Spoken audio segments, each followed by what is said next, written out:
اعوذ باللہ من الشیطان الرجیم بسم اللہ الرحمن الرحیم اللہم صلی علی محمد وعلی آل محمد کما صلیت علی ابراہیم وعلی آل ابراہیم انک حمید مجید اللہم بارک علی محمد وعلی آل محمد کما بارکت علی ابراہیم وعلی آل ابراہیم انک حمید مجید۔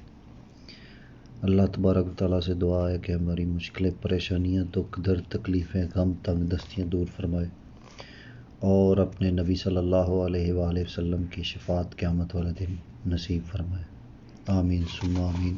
السلام علیکم ورحمۃ اللہ وبرکاتہ۔ جیسے کہ ہم نے کل سورہ بقرہ کی 40 نمبر آیت تک تفسیر جو ہے وہ آپ سب لوگوں نے سنی، اور آج ہم شروع کریں گے 41 نمبر آیت سے۔ یہاں پہ موضوع ہے اور اس کتاب پر ایمان لاؤ جو میں نے تمہاری کتابوں کی تصدیق میں نازل فرمائی ہے، اور اس کے ساتھ تم ہی پہلے کافر نہ بنو اور میری آیتوں کو تھوڑی تھوڑی قیمت پر فروخت نہ کرو۔ ہاں جی، میری آیتوں کو تھوڑی تھوڑی قیمت پر فروخت نہ کرو اور صرف مجھ ہی سے ڈرو، اور حق کو باطل کے ساتھ خلط ملط نہ کرو اور نہ حق کو چھپاؤ، تمہیں تو خود اس کا علم ہے، اور نمازوں کو قائم کرو اور زکوٰۃ دو اور رکوع کرنے والوں کے ساتھ رکوع کرو۔ کیا لوگوں کو بھلائیوں کا حکم کرتے ہو؟ یہ اللہ تعالیٰ کی ذات یہاں پہ ایک حکم دے کے اس کے بعد سوال پوچھ رہا ہے اللہ سبحانہ و تعالیٰ، یہ 44 نمبر آیت میں، کیا لوگوں کو برائیوں کا حکم کرتے ہو اور خود اپنے آپ کو بھول جاتے ہو، باوجود یہ کہ تم کتاب پڑھتے ہو؟ کیا اتنی بھی تم میں سمجھ نہیں؟ اللہ اکبر۔ اور صبر اور نماز کے ساتھ مدد طلب کرو، یہ بڑی چیز ہے مگر ڈر رکھنے والوں کے لیے۔ اللہ اکبر۔ جو جانتے ہیں کہ وہ اپنے رب سے ملاقات کرنے والے ہیں اور اس کی طرف لوٹ کر جانے والے ہیں۔ اے اولاد یعقوب، میری اس نعمت کو یاد کرو جو میں نے تم پر انعام کی، اور میں نے تمہیں تمام جہانوں پر فضیلت دی۔ اس دن سے ڈرتے رہو جب کوئی کسی کو نفع نہ دے سکے گا، اور نہ شفاعت اور سفارش قبول ہوگی، اور نہ کوئی بدلہ اور فدیہ لیا جائے گا، اور نہ وہ مدد کیے جائیں گے۔ اچھا، ابھی جو یہاں پہ بات ہوئی ہے نا کہ حق اور باطل کو مکس مت کرو، نمازوں کو ادا کرو اور صرف اللہ سبحانہ و تعالیٰ سے ڈرتے رہو اور اس کی آیتوں کو تھوڑی تھوڑی قیمت پہ نہ بیچو۔ اچھا، اس کے بارے میں تھوڑی روشنی ڈالوں گا کہ یہاں پہ ابھی شروع ہو گئی بات بنی اسرائیل کی۔ اللہ سبحانہ وتعالیٰ فرماتا ہے کہ اے بنی اسرائیل، میری اس نعمت کو یاد کرو جو میں نے تم پر انعام کی، میرے عہد کو پورا کرو۔ یہ یہودیوں سے بات ہو رہی جو اس وقت تھے، تو یہاں پہ ایک لفظ استعمال ہوا ہے اسرائیل۔ اسرائیل بمانی عبداللہ، حضرت یعقوب علیہ السلام کا لقب تھا۔ یہ اسرائیل جو لفظ ہے یہ حضرت یعقوب علیہ السلام کا لقب تھا۔ یہود کو بنی اسرائیل کہا جاتا ہے، یعنی یعقوب علیہ السلام کی اولاد۔ ٹھیک ہو گیا جی، کیونکہ حضرت یعقوب علیہ السلام کے 12 بیٹے تھے، جن سے ان کے 12 قبیلے بنے، اور ان میں بکثرت انبیاء اور رسول آئے۔ بنو اسرائیل ہی میں سے یہود ہوئے، جن کو عرب میں اس کی گزشتہ تاریخ اور علم و مذہب سے وابستگی کی وجہ سے ایک خاص مقام حاصل تھا، کیونکہ یہ بڑے پڑھے لکھے لوگ تھے۔ بنو اسرائیل ہی میں سے یہود ہوئے۔ اچھا، اس لیے انہیں گزشتہ انعامات الہیہ یاد کروایا جا رہا ہے اور کہا جا رہا ہے کہ تم میرے وہ عہد کو پورا کرو جو تم سے نبی آخر الزماں صلی اللہ علیہ وآلہ وسلم کی نبوت اور ان پر ایمان لانے کے بارے میں لیا گیا تھا۔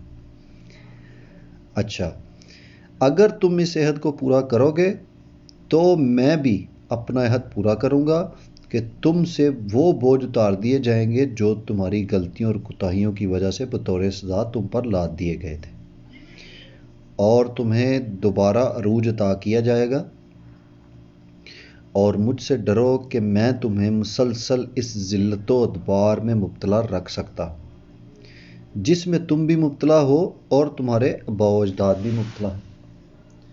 اچھا، یہ اصل میں یہ قرآن پاک میں بڑی سمجھنے والی چیزیں ہیں۔ اللہ تعالیٰ ہمیں وہ توفیق دے، مجھے وہ توفیق دے کہ میرا علم والا جو خانہ ہے اس کو تھوڑا بھر دے اللہ سبحانہ تعالیٰ کی ذات۔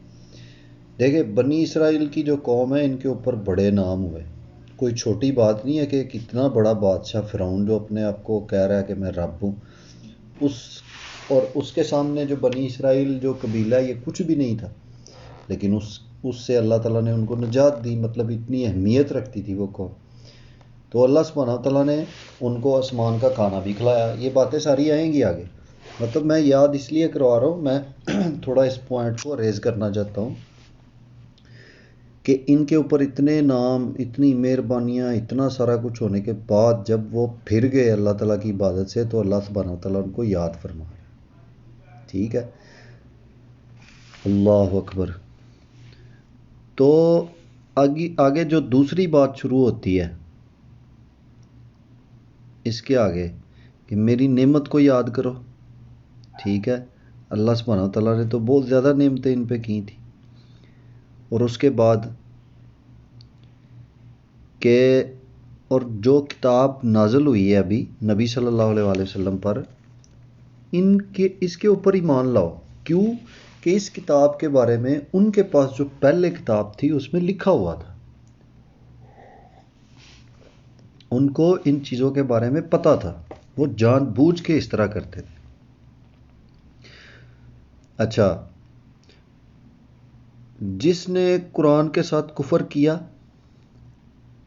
اس نے محمد صلی اللہ علیہ وآلہ وسلم کے ساتھ کفر کیا۔ اللہ اکبر۔ نبی صلی اللہ علیہ وآلہ وسلم کی ذات کتنی اعلیٰ و عرفہ ہے، ان کا لیول یہاں سے دیکھ لیں، پتہ چلتا ہے کہ اللہ سبحانہ تعالیٰ فرماتا ہے جس نے قرآن سے کفر کیا وہ یہ سمجھے کہ اس نے آقا کریم صلی اللہ علیہ وآلہ وسلم کے ساتھ کفر کیا، اور جس نے آقا کریم صلی اللہ علیہ وآلہ وسلم کے ساتھ کفر کیا اس نے قرآن کے ساتھ کفر کیا۔ یہ امام ابن کثیر رحمۃ اللہ علیہ نے بھی اس قول کو سراہا ہے کہ یہ بالکل صحیح بات ہے۔ پہلے کافر نہ بنو کا مطلب یہ ہے کہ ایک تو تمہیں جو علم ہے، دوسرے اس سے محروم ہیں، اس لیے تمہاری ذمہ داری سب سے زیادہ ہے کیونکہ تم جانتے ہو۔ ایک حدیث بھی ہے، نبی صلی اللہ علیہ وآلہ وسلم نے فرمایا جس کے پاس علم ہے اس کے لیے زیادہ مشکل ہے، اور جس کے پاس علم نہیں ہے اس کے لیے بھی مشکل ہے۔ تو یہاں ان کو بتایا جا رہا ہے اس لیے تمہاری ذمہ داری سب سے زیادہ ہے۔ دوسرا، مدینے میں یہود کو سب سے پہلے دعوت ایمان دی گئی، ورنہ ہجرت سے پہلے بہت سے لوگ اسلام قبول کر چکے تھے۔ اس لیے انہیں تنبیہ کی جا رہی ہے کہ یہودیوں میں تم اولین کافر نہ بنو۔ اگر ایسا کرو گے تو تمام یہودیوں کے کفر و جہود کا وبال تم پر پڑے گا۔ یہ کن کو کہا جا رہا ہے؟ جو ان میں علم جانتے تھے، ان کو کہا جا رہا ہے، ان یہودیوں کو جو ان میں عالم تھے، کہ تم کافر مت بنو۔ کیوں کہ باقی بھی جو تمہارے پیچھے چلیں گے وہ سارا تمہارے اوپر آئے گا۔ اچھا، آگے جو آیت میں فرمایا گیا ہے کہ اللہ کی آیتوں کو تھوڑی قیمت پر فروخت مت کرو، اس کے بارے میں علماء اکرام کہتے ہیں تھوڑی قیمت پر فروخت نہ کرو کا یہ مطلب نہیں کہ زیادہ معاوضہ مل جائے تو احکام الہی کا سودا کر لو، نہیں، تو زیادہ پیسے مل جائیں تو پھر بیچ دو، نہیں، بلکہ مطلب یہ ہے کہ احکام الہی کے مقابلے میں دنیاوی مفادات کو اہمیت نہ دو۔ یہاں پہ احکام الہی تو اتنے قیمتی ہیں کہ ساری دنیا کا مال و متاع بھی ان کے مقابلے میں لا کے کھڑا کر دیا جائے مثال کے طور پر تو وہ بھی بالکل قلیل ہے، اس کی حیثیت ہی کچھ نہیں ہے۔ آیت میں اس جو آیت ہے جس میں یہ اللہ کا کلام بیچنے کی بات ہوئی ہے، اللہ سبحانہ وتعالیٰ فرما رہا ہے آیت میں اصل مخاطب اگرچہ بنی اسرائیل ہیں، لیکن یہ حکم قیامت تک آنے والوں کے لیے ہے۔ اللہ اکبر۔ جو بھی ابطال حق یا اثبات باطل یا کتمان علم کا ارتکاب اور احقاق حق سے محض دنیا طلب کر لے اور یا اس سے گریز کرے گا، وہ اس وعید میں گریز، مطلب میں تھوڑا دوبارہ آپ کو سمجھانے کی کوشش کروں گا کہ یہ جو بات کی گئی ہے کہ آیتیں اللہ کی تھوڑی قیمت پر نہ بیچو، اس کا مطلب یہ نہیں ہے کہ اگر پیسے زیادہ ملنے تو بیچ دو، نہیں، یہاں پیسوں کی بات ہی نہیں ہے، یہاں قیمت زندگی کی ہے، یہاں والی زندگی اور آگے والی زندگی، کہ آگے والی زندگی کی بجائے دنیا کو ترجیح دے کے اپنے نفس کے پیچھے مت چلو۔ ہاں جی، اگرچہ اس کا اصل مخاطب جو اس آیت میں ہے وہ بنی اسرائیل ہے، لیکن یہ حکم قیامت تک آنے والوں کے لیے ہے کہ جو بھی بندہ اس طرح کرے گا، محض دنیا کے لیے گریز کرے گا، اگر دنیا کے لیے وہ گریز کرے گا وہ اس وعید میں شامل ہوگا۔ اچھا، آگے اللہ سبحانہ وتعالیٰ فرما رہا ہے آگے والی آیت میں کہ نمازوں کو قائم کرو اور زکوٰۃ دو اور رکوع کرنے والوں کے ساتھ رکوع کرو۔ اچھا، اس کا کیا ہے؟ صبر اور نماز ہر اللہ والے کے دو بڑے ہتھیار۔ دیکھیں، مشکلیں کس کو نہیں آتی، میں کوئی نہ عالم ہوں نہ کوئی مطلب اتنا بڑا جانتا ہوں، لیکن مجھے پتہ ہے ہر دن کوئی نہ کوئی مشکل آتی ہے۔ ہم کام کرتے ہیں، ہم ڈیوٹیاں کرتے ہیں، ہم کاروبار کرتے ہیں، ہماری رشتہ داری ہیں، اپنی اپنی ہر کسی کی پریشانیاں ہوتی ہیں۔ اللہ تعالیٰ ہر کسی کو آسانیاں پیدا کرے، تو اس کے لیے ہتھیار مومن کا کیا ہے؟ اللہ اکبر۔ صبر اور نماز ہر اللہ والے کے دو بڑے ہتھیار ہیں۔ کیسے؟ نماز کے ذریعے سے ایک مومن کا رابطہ تعلق اللہ تعالیٰ سے ڈائریکٹ ہوتا ہے، جس سے اسے اللہ سبحانہ وتعالیٰ کی تائید اور نصرت حاصل ہوتی ہے۔ اور دوسری چیز آ گئی صبر۔ صبر کے ذریعے سے کردار کی پختگی اور دین میں استقامت حاصل ہوتی ہے۔ اللہ اکبر۔ یہ ابھی میں ایک حدیث سنانا چاہتا ہوں آپ کو۔ مسند احمد میں دو جگہ یہ حدیث ہے۔ ایک جگہ اس کا نہیں، مسند احمد میں 338 نمبر حدیث ہے 5ویں جلد میں، اور سنن ابی داؤد میں 23,688 نمبر حدیث ہے۔ ٹھیک ہو گیا جی۔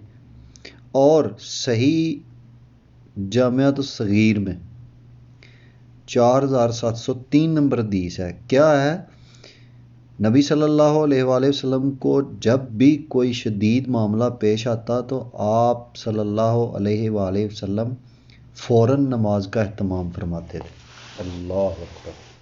اس کا ایک تو یہ حدیث سے یہ ثابت ہوتا ہے کہ معاملے نبیوں کو بھی پیش آتے تھے۔ تو اصل ہتھیار جو ہے وہ نماز اور صبر ہے۔ اللہ تعالیٰ ہمیں اس کی توفیق دے۔ آگے بات کی گئی ہے نماز کی پابندی۔ ہاں جی، نماز کی پابندی عام لوگوں کے لیے گراں ہے، بڑی مشکل ہے، لیکن خشوع خضوع کرنے والوں کے لیے یہ آسان، بالکل اطمینان اور راحت کا باعث ہے۔ یہ کون لوگ ہیں؟ یہ وہ جو قیامت پر پورا یقین رکھتے ہیں، یہ وہ لوگ ہیں۔ گویا قیامت پر یقین اعمال خیر کو آسان کر دیتا ہے اور آخرت سے بے فکری انسان کو بے عمل بلکہ بد عمل بنا دیتی ہے۔ نیک عمل تو وہی کرے گا جو بندہ آخرت کی فکر کرتا ہے۔ جو دنیا دار ہے وہ دنیا میں ہی مگن رہے گا، اس کو اس چیز کی ٹینشن ہی نہیں ہے۔ اچھا، ابھی یہاں سے دوبارہ بنی اسرائیل کو وہ انعامات یاد کرائے جا رہے ہیں جو ان پر کیے گئے، اور ان کو قیامت کے دن سے ڈرایا جا رہا ہے، جس دن نہ کوئی کسی کے کام آئے گا، نہ سفارش قبول ہوگی، نہ معاوضہ دے کر چھٹکارا ہو سکے گا، نہ کوئی مددگار آگے آئے گا۔ ایک نام یہ بھی بیان فرمایا گیا کہ ان کو تمام جہانوں پر فضیلت دی گئی، یعنی امت محمدیہ صلی اللہ علیہ وآلہ وسلم سے پہلے افضل العالمین ہونے کی یہ فضیلت صرف بنی اسرائیل کو حاصل تھی، جو انہوں نے مشیت الہی کا ارتکاب کر کے گنوا لی، اور امت محمدیہ کو خیر الامت کے لقب سے نوازا گیا۔ اس میں اس امر پر تنبیہ ہے کہ انعامات الہیہ کسی خاص نسل کے ساتھ وابستہ نہیں، بلکہ یہ ایمان اور عمل کی بنیاد پر ملتے ہیں۔ اور ایمان و عمل سے محرومی پر سلب کر لیے جاتے ہیں۔ اللہ اکبر، اگر آپ کا ایمان صحیح ہے، عمل صحیح نہیں ہے، تب بھی آپ کے سسٹم جو ہے وہ ایمان والا خراب ہو جائے گا۔ اگر ایمان ہے عمل نہیں ہے پھر بھی ویسے ہی ہے، اگر عمل ہے ایمان نہیں ہے تو پھر بھی ویسے ہی ہے۔ جس طرح امت محمدیہ بھی اس وقت اپنی بدعمالیوں اور شرک و بدعات کے ارتکاب کی وجہ سے خیر امت کی بجائے شر امت بنی ہوئی ہے۔ ہدا اللہ تعالی، یہود کو یہ دھوکہ بھی تھا، یہود کو یہ دھوکہ بھی تھا کہ ہم تو اللہ کے محبوب اور چہیتے ہیں، مطلب اس غلط فہمی میں تھے وہ، اس لیے معاہدہ آخرت سے محفوظ رہیں گے۔ یہ مطلب وہ سمجھتے تھے، یہ ان کو دھوکہ تھا، غلط فہمی تھی ان کی کہ ہم تو اللہ تعالیٰ کے محبوب ہیں اور آخرت سے بھی ہم محفوظ رہیں گے۔ اللہ سبحانہ تعالیٰ نے فرما دیا کہ وہاں اللہ سبحانہ تعالیٰ کے نافرمانوں کو کوئی سہارا نہیں دے سکے گا۔ اسی فریب میں امت محمدیہ بھی مبتلا ہے، اور مسئلہ شفاعت کو جو اہل سنت کے ہاں مسلمہ ہے اپنی بد عمالی کا جواز بنا رکھا ہے کہ مجھے فلاں بچا لے گا، فلاں بچا لے گا۔ نہیں بھائی، دیکھیں میری ایک جو میں نے رزلٹ نکالا ہے قرآن پاک کو پڑھ کے سمجھ کے، اللہ تعالیٰ مجھے اور توفیق دے، میں نے ایک چیز پوائنٹ نوٹ کیا ہے، میں چاہتا ہوں میں آپ کے سامنے رکھوں، 2-3 منٹ لگیں گے اس پہ۔ نمبر ایک آیت ہے قرآن پاک میں بار بار ہر جگہ آ رہی ہے، ان الذین آمنوا وعملوا الصالحات لہم جنات تجری من تحتها الانہار خالدین فیہا ابدا۔ اچھا، اس کا ترجمہ کیا بنتا ہے کہ بے شک جو لوگ ایمان لائے اور جنہوں نے نیک عمل کیے ان کے لیے جنتیں ہمیشہ کے لیے۔ یہ چیز پوائنٹ نوٹ کرنے والا ہے، اللہ تعالیٰ ہمیں توفیق دے سمجھنے کی۔ کہیں بھی یہ نہیں لکھا ہوا کہ ان الذین آمنوا لہم جنات تجری، نہیں، یہ نہیں لکھا ہوا کہ جو لوگ ایمان لائے وہ جنت میں جائیں گے، نہیں، لکھا ہوا ہے کہ جو لوگ ایمان لائے اور نیک عمل کیے، عمل کے بغیر ایمان کا کچھ فائدہ نہیں۔ اچھا، ایک پوائنٹ تو یہ تھا، دوسرا اور آخری پوائنٹ میں یہ مطلب شارٹ کٹ بتانا چاہتا ہوں، وہ آگے آگے جیسے جاؤں گا ہر چیز کلیئر ہوتی جائے گی۔ دوسرا پوائنٹ یہ ہے کہ 3 ایگزامپل اتھینٹک اور بڑی خطرناک قرآن پاک میں دی ہوئی ہیں، جو لوگ سمجھتے ہیں کہ کسی کی وجہ سے بچ جائیں گے ان کے لیے۔ اللہ تعالیٰ ہمیں ان لوگوں میں شامل نہ کرے۔ سب سے پہلے نوح علیہ السلام نبی تھے اور ان کے بیٹے کو غرق کر دیا گیا، اور قرآن کی نص کے حساب سے وہ جہنمی ہے بیٹا ان کا۔ کیوں؟ کیونکہ اس نے اللہ تعالیٰ کی نافرمانی کی۔ اچھا، وہ نبی کا بیٹا ہے تو نہیں بچ سکتا، تو ہم اگر نہیں اللہ کی بات مانیں گے، نافرمانی کریں گے تو کیسے بچیں گے؟ دوسرا، اس کے بعد حضرت ابراہیم علیہ السلام کے والد، انہوں نے اللہ تعالیٰ کی نافرمانی کی، کفر کیا، تو کدھر گئے؟ جہنم میں۔ تیسرا، آقا کریم صلی اللہ علیہ وآلہ وسلم کے سکے چاچا، وہ ایمان نہیں لائے تو ان کی بھی قابل قبول نہیں۔ تو اس لیے یہ قرآن پاک میں سبحان جاؤں اس کی قدرت پہ، اس نے اشارے دیے ہوئے ہیں سمجھنے کے لیے۔ تو اللہ سبحانہ تعالیٰ ہمیں اس کی سمجھ عطا فرمائے۔ تو یہاں کہا جا رہا ہے کہ یہود کو دھوکہ تھا کہ وہ اللہ تعالیٰ کے محبوب اور چہتے ہیں، اس لیے آخرت سے محفوظ ہو جائیں گے۔ اللہ سبحانہ تعالیٰ نے فرما دیا کہ وہاں اللہ کی نافرمانیوں کو، اللہ تعالیٰ کے نافرمانوں کو کوئی سہارا نہیں دے سکے گا۔ اس فریب میں امت محمدیہ بھی مبتلا ہے۔ ہاں، نبی صلی اللہ علیہ وآلہ وسلم کی اجازت سے یقیناً شفاعت فرمائیں گے۔ نبی صلی اللہ علیہ وآلہ وسلم اللہ سبحانہ تعالیٰ کی اجازت سے یقیناً شفاعت فرمائیں گے انشاءاللہ۔ اللہ تعالیٰ ان کی شفاعت قبول بھی فرمائے گا، اور یہ صحیح حدیثوں میں یہ لکھا ہوا ہے۔ لیکن یہ بھی احادیث میں آتا ہے کہ بدعات کے مرتکب، بدعت کس کو کہتے ہیں؟ بدعت کہتے ہیں جو چیز نئی ایجاد کرنا اسلام کے اندر، جس کا صحابہ کرام رضی اللہ تعالیٰ عنہ کی زندگی سے کوئی تعلق نہ ہو، نبی کریم صلی اللہ علیہ وآلہ وسلم کی زندگی سے کوئی تعلق نہ ہو، وہ اپنی طرف سے ایجاد کر لینا، اس کو کہتے ہیں بدعت۔ اچھا، تو جو بدعات کا مرتکب اس سے محروم رہے گا. نیز بہت سے گناہ گاروں کو جہنم میں سزا دینے کے بعد آپ آقا کریم صلی اللہ علیہ وآلہ وسلم کی شفاعت پر جہنم سے نکالا جائے گا. کیا جہنم کی یہ چند روزہ سزا قابل برداشت ہے کہ ہم شفاعت پر تکیہ کر کے معصیت کا ارتکاب کرتے رہے؟ نہیں کر سکتے. اچھا، آگے ابھی اس سے آگے جو بھی قصہ شروع ہونے والا ہے وہ فرعون کا ہونے والا ہے، کہ یہ بنی اسرائیل کو سمجھایا جا رہا ہے نا، اور تا قیامت آنے والی نسلوں کو بھی. تو آگے اللہ سبحانہ وتعالیٰ ان کو اگزامپل دے رہا ہے کہ کیسے میں نے تم لوگوں کو بچایا. آل فرعون سے مراد صرف فرعون اور اس کے اہل خانہ ہی نہیں بلکہ فرعون کے تمام پیروکار ہیں، جیسا کہ آگے اغرقنا آل فرعون. یہ نہیں کہا کہ اغرقنا فرعون، نہیں، یہاں فرمایا اللہ سبحانہ تعالیٰ نے اغرقنا آل فرعون، اور ہم نے آل فرعون کو غرق کر دیا. یہ غرق ہونے والے فرعون کے گھر والے ہی نہیں تھے بلکہ اس کے فوجی اور دیگر پیروکار بھی تھے. گویا قرآن میں آل یعنی پیروکاروں، متبعین کے معنوں میں استعمال کیا گیا. جو آل کا لفظ ہے وہ اس کے جو تابع دار تھے ان کو بھی اس میں استعمال کیا گیا. اور اس کی جو مزید تفصیل ہے یہ فرعون کے بارے میں وہ سورہ احزاب میں آئے گی. اچھا، کیا ہوا جب وہ معجزہ ہوا؟ سمندر کا یہ پھاڑنا اور اس میں سے راستہ بنانا ایک معجزہ تھا. اس کی پوری تفصیل جو ہے وہ سورہ شعراء میں ہے. اچھا، یہ سمندر کا مد و جزر نہیں تھا، جیسا کہ ایک وہ تھا، ایک سکالر انڈیا کا تھا، اس کا نام تھا سر سید احمد خان. جو بیوقوف قسم کے لوگ ہیں نا، کچھ زیادہ مطلب سینسٹیو قسم کے سمجھتے ہیں اپنے آپ کو، ہیں نہیں. وہ سائنس والے کہتے ہیں کہ سر سید احمد، سر دیکھیں نا اس کے نام کے ساتھ سر لگایا ہوا ہے کہ وہ صحیح ہے، لیکن وہ منکر تھا. وہ کہتا تھا یہ سمندر کا مد و جزر ہے، یہ معجزہ وغیرہ نہیں ہے، نعوذ باللہ من ذالک.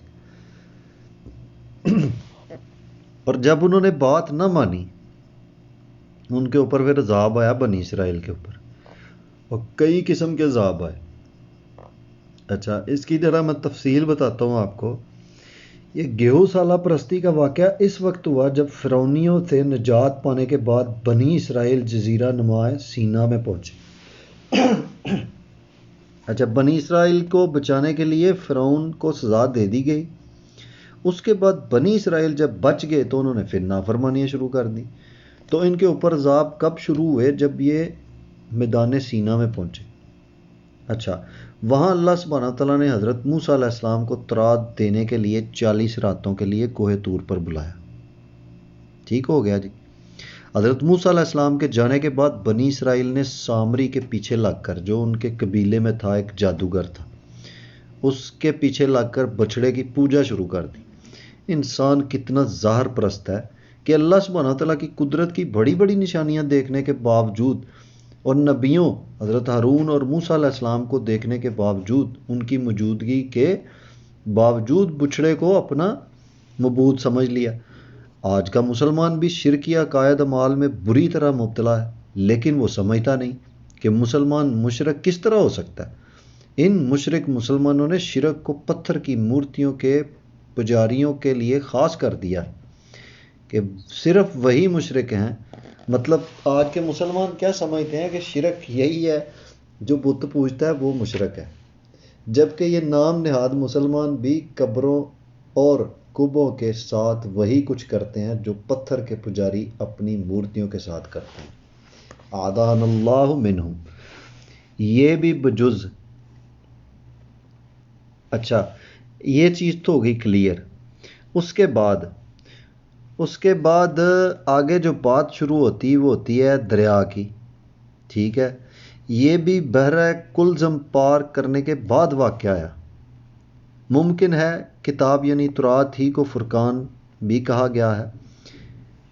فرقان جو لفظ ہے قرآن پاک میں ایک سورت بھی ہے سورہ فرقان. اس کا مطلب کیا ہے؟ اس کا مطلب ہے حق اور باطل میں فرق کرنے والا، فرقان، کیونکہ ہر آسمانی کتاب حق و باطل کو واضح کر دینے والی ہوتی ہے۔ یہ معجزات کو فرقان کہا گیا ہے کیونکہ معجزات کے ذریعے سے حق اور باطل کے درمیان تفریق اور پہچان ہوتی ہے۔ اللہ اکبر۔ جب موسیٰ علیہ السلام نے شرک پر متنبہ فرمایا تو پھر انہیں توبہ کا احساس ہوا کہ جب موسیٰ علیہ السلام واپس آئے انہوں نے دیکھا کہ یہ تو حرکتیں کر رہے ہیں، ٹھیک ہے، تو انہوں نے منع فرمایا، تو ان کو احساس ہوا کہ ہمیں توبہ کر لینی چاہیے۔ تو اللہ سبحانہ تعالیٰ نے پتہ ہے سزا کیا ملی ان کو؟ فَاقْتُلُوا أَنفُسَكُمْ، کہ اپنے آپ کو آپس میں ایک دوسرے کو قتل کرو۔ اس کی دو تفسیریں کی گئی کہ آپس میں ایک دوسرے کو قتل کرو۔ ایک یہ کہ سب کو دو صفوں میں کر دیا گیا، اور انہوں نے، یہ جو میں ابھی بتانے لگوں یہ ابن کثیر فتح القدیر میں لکھی ہوئی ہے۔ اس کا ایک مطلب تو یہ بنتا ہے کہ ان کو دو صفوں میں کر دیا گیا اور انہوں نے ایک دوسرے کو قتل کیا۔ دوسری یہ کہ ارتکاب شرک کرنے والوں کو کھڑا کر دیا گیا اور جو اس سے محفوظ رہے تھے انہیں قتل کرنے کا حکم دیا گیا، چنانچہ انہوں نے قتل کیا۔ مقتولین کی تعداد 70,000 بیان کی گئی ہے۔ اللہ اکبر۔ حضرت موسیٰ علیہ السلام 70 آدمیوں کو کوہ طور پر تورات لینے کے لیے ساتھ لے گئے تھے۔ جب حضرت موسیٰ علیہ السلام واپس آنے لگے تو انہوں نے کہا کہ جب تک ہم اللہ سبحانہ وتعالیٰ کو اپنے سامنے نہ دیکھ لیں، اللہ اکبر، ہم تیری بات پر یقین کرنے کے لیے تیار نہیں۔ لا حول ولا قوت الا باللہ۔ جو موسیٰ علیہ السلام کے ساتھ لوگ گئے انہوں نے یہ شرط رکھ دی کہ جب تک ہم رب کو دیکھیں گے نہیں ہم تیرے اوپر یقین نہیں کریں گے، جس پر بطور عطاب ان پر بجلی گری اور مر گئے۔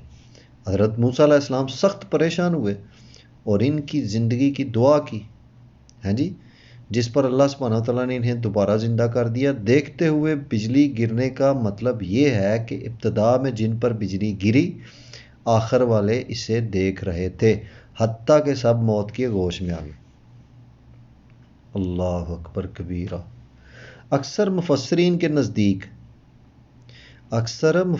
کے نزدیک یہ واقعہ یہ مصر اور شام کے درمیان میدان تہیہ کا واقعہ ہے، جب انہوں نے الہی حکم سے اعراض کرتے ہوئے عمالقہ کی بستی میں داخل ہونے سے انکار کیا۔ کہ جب جہاد کی باری آئی نا موسیٰ علیہ السلام کی قوم کی، تو انہوں نے کہا بھائی تم لڑو، تمہارا اللہ لڑے، ہمارا اس لڑائی سے کوئی تعلق نہیں ہے، نعوذ باللہ۔ تو یہ اس کا ادھر بیان کیا جا رہا ہے، ٹھیک ہے۔ میں آپ کو ایک ہنٹ دیتا ہوں، یہ جو واقعہ ہے یہ سارا موسیٰ علیہ السلام کا یہاں سے بیان کیا جا رہا ہے۔ اچھا، جب انہوں نے الہی حکم سے اعراض کرتے ہوئے عمالقہ کی بستی میں داخل ہونے سے انکار کر دیا۔ ابھی میں تھوڑی آپ کو تفصیل بتا دوں یہاں پہ تاکہ آپ کو سمجھنے میں آسانی ہو جائے۔ عمالقہ کیا تھا؟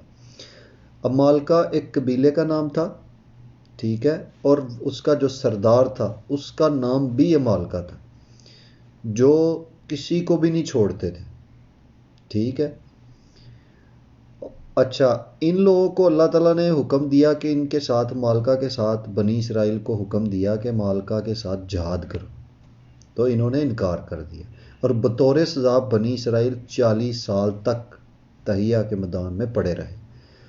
بعض کے نزدیک یہ تخصیص صحیح نہیں۔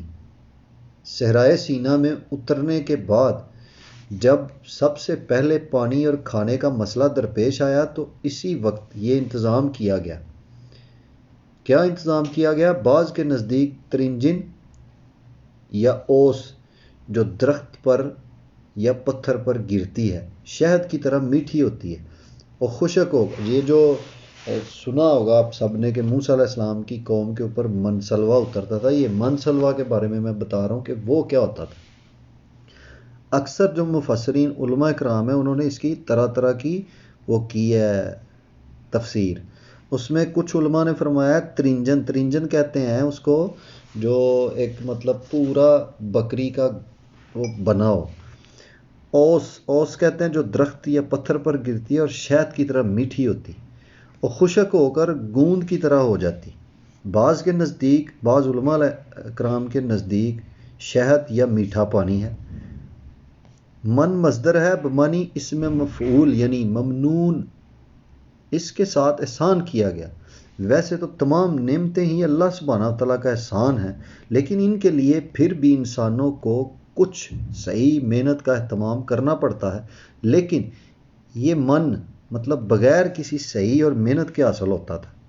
اللہ اکبر، اس لیے اللہ سبحانہ تعالیٰ نے اسے تعبیر ہی من کے لفظ سے فرمایا۔ فتح الباری حدیث نمبر 5708 ہے کہ جو بنی اسرائیل اور حضرت موسیٰ علیہ السلام پر نازل ہوئی، اس کا پانی آنکھوں کے لیے شفا ہے۔ اللہ اکبر۔ اچھا جی، اس کا مطلب یہ ہے کہ جس طرح بنی اسرائیل کو وہ کھانا بلا وقت اور مطلب وقت پہ اور دقت کے بغیر کسی محنت کے پہنچ جاتا تھا، اسی طرح کھمبی بغیر کسی کے بھونے اور سراب کرنے کے پیدا ہو جاتی۔ ایک کھمبی کس کو کہتے ہیں؟ یہ بھی ایک جیسے وہ بٹیر نہیں ہوتا، ٹھیک ہے، اس طرح کی چیز کو کہا جاتا ہے۔ بٹیر چڑیا کی طرح کا ایک پرندہ تھا جسے ذبح کر کے کھا لیتے تھے۔ وہ آسمان سے آتا تھا، آ کے ان کے پاس بیٹھتا تھا، اس کو ذبح کرتے تھے، وہ آٹومیٹک پک جاتا تھا۔ اللہ اکبر۔ اچھا، اس کے بعد اللہ آپ کا بھلا کرے، آگے بات شروع ہو جاتی ہے، اسی بستی کی بات آگے تھوڑی ڈیٹیل سے ہو رہی ہے۔ پھر انہوں نے کیا کیا، ان کو کہا گیا کہ ایک بستی میں داخل ہو جاؤ، ٹھیک ہے۔ یہاں پہ یہ آیت نمبر 58 ہے، 58۔ اللہ سبحانہ وتعالیٰ فرماتا ہے وَإِذْ قُلْنَا ادْخُلُوا هَٰذِهِ الْقَرْيَةَ فَكُلُوا مِنْهَا حَيْثُ شِئْتُمْ رَغَدًا وَادْخُلُوا الْبَابَ سُجَّدًا، اور جب دروازے میں داخل ہو سجدہ کرو، وَقُولُوا حِطَّةٌ، اور کہو حِطَّةٌ نَغْفِرْ لَكُمْ، بخش دیے جاؤ گے تم۔ کم کا جو لفظ عربی میں استعمال ہوتا ہے یہ سب کے لیے ہوتا ہے۔ خطایاکم، بخش دیے جائے گی خطائیں تمہاری، وَسَنَزِيدُ الْمُحْسِنِينَ۔ ہاں جی، اچھا،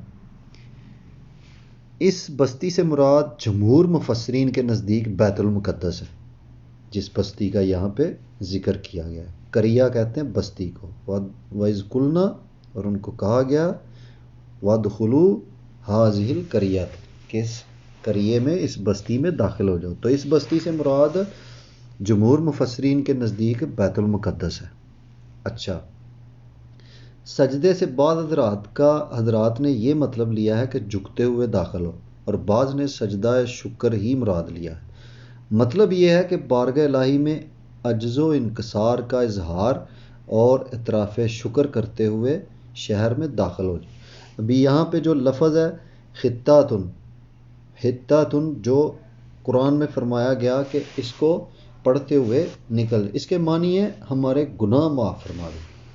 ہاں جی، اچھا، یہاں پہ میں ایک چیز رکھنا چاہتا ہوں آپ کے سامنے۔ یہاں پہ اللہ سبحانہ تعالیٰ ان کو فرما رہا ہے بستی میں داخل ہو جاؤ، حطاتن پڑھتے جاؤ، اور اس کا ترجمہ تو آپ نے سن لیا، اس کا معنی ہے ہمارے گناہ معاف فرما دے۔ اچھا، یہ اگر وہ پڑھتے تو اس میں کس کا فائدہ تھا؟ ایک کامن سینس کی بات ہے نا، ظاہر سی بات ہے ان کا خود کا فائدہ تھا۔ اللہ سبحانہ تعالیٰ کیوں ان کو کہہ رہا ہے؟ کیونکہ اللہ سبحانہ تعالیٰ ان کا فائدہ چاہ رہا ہے، لیکن انہوں نے نہیں کیا۔ اس کی وضاحت ایک حدیث میں آتی ہے جو صحیح بخاری حدیث نمبر 4479، صحیح مسلم جلد نمبر 1 حدیث نمبر 3015، ان کتابوں میں فرمایا گیا، نبی کریم آقا کریم صلی اللہ علیہ وآلہ وسلم نے فرمایا کہ ان کو حکم دیا گیا تھا کہ سجدہ کرتے ہوئے داخل ہوں۔ یہ حدیث میں ہے، آقا کریم صلی اللہ علیہ وآلہ وسلم نے فرمایا ان کو حکم دیا گیا تھا کہ سجدہ کرتے ہوئے داخل ہوں، لیکن وہ سرینوں کو زمین پر گھسیٹتے ہوئے داخل ہوئے، اور حطاتن کی بجائے حباتن اور فی الشعرہ، گندم کی بالی میں، مطلب یہ کہتے رہے۔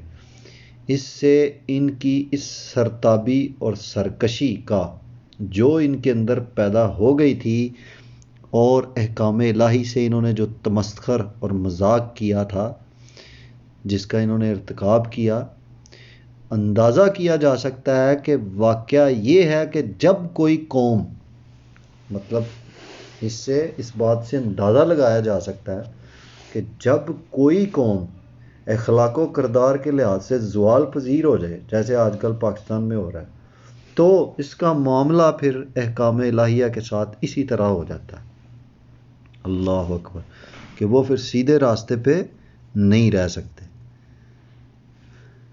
اللہ اکبر۔ پھر ان کے اوپر عذاب آنے شروع ہوئے، ٹھیک ہے، توان کا عذاب، ٹھیک ہے، اللہ تعالیٰ نے ان کو نعمتیں بھی بہت دیں، ٹھیک ہو گیا۔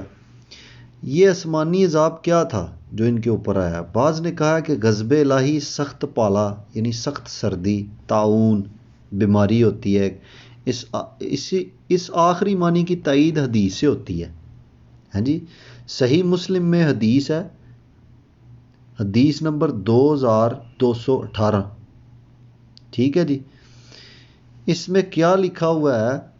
آقا کریم صلی اللہ علیہ وآلہ وسلم نے فرمایا، یہ طاعون اس رجز اور عذاب کا حصہ ہے جو تم سے پہلے بعض لوگوں پر نازل ہوا، تمہاری موجودگی میں کسی جگہ یہ طاعون پھیل جائے تو وہاں سے مت نکلو، اور اگر کسی اور علاقے کی بابت تمہیں معلوم ہو کہ وہاں طاعون ہے تو وہاں مت جاؤ، ٹھیک ہو گیا جی۔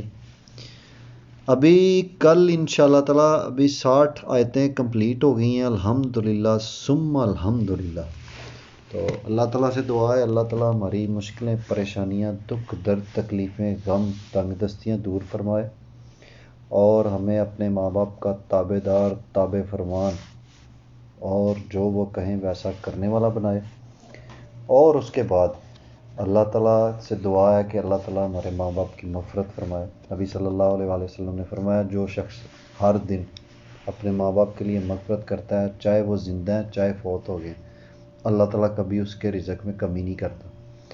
اور جن لوگوں کے ماں باپ دنیا سے چلے گئے ہیں، اور اسپیشلی طور پہ جن کے پیچھے کوئی دعا کرنے والا نہیں ہے، اللہ ہم تجھ سے دعا کرتے ہیں ان کی مغفرت فرما، ہماری پریشانیاں دور فرما، مشکلیں آسان فرما، اور ہمیں ایمان کے اوپر رہنے کی توفیق عطا فرما، منافقت سے بچا، جھوٹ بولنے سے بچا، اور جو بھی عمل تجھے پسند نہیں ہے وہ ہم میں سے ختم کر دے۔ صلی اللہ علیہ وآلہ وسلم، وما علینا الا البلاغ المبین۔